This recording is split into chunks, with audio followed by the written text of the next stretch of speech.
everyone, my name is 𝐬𝐜𝐢𝐧𝐚𝐭𝐢𝐧𝐠 and today I am going to perform an activity related to the topic flotation, which is float or sink. So have you ever wondered why something floats or something sinks? It's all about density. Objects which are tightly packed have higher density and objects which are loosely packed have lower density. For example, we have a bottle cap here. If we put it in the water, it will float because of its lower density. And on the other hand, if we put this marble in the water, it will sink because of its higher density.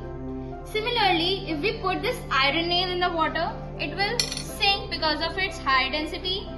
And on the other hand, if we put this toothpick in the water, it will float because of its lower density. So, from this activity, we can conclude that objects which have higher density will sink in water and objects which have lower density will float on water. I have a question. Why does a ship made up of iron floats on water without sinking?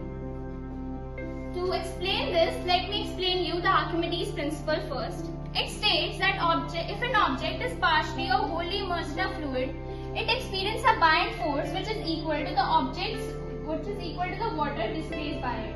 So that's why ships or boats float on water.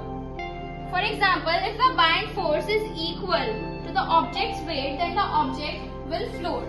Here we have a boat kind of structure made up of aluminium foil. If we put it in a water, it will float because its buoyant force is equal to its weight. And if the buoyant force is greater than the object's weight, then the object will rise in liquid and then float.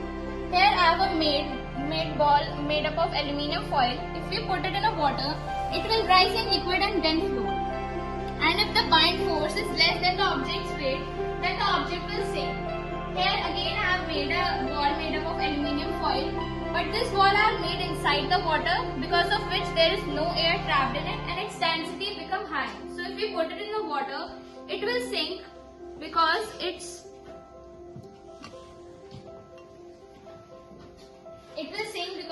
density is higher and the buoyant force is also less than the object's weight. Thank you.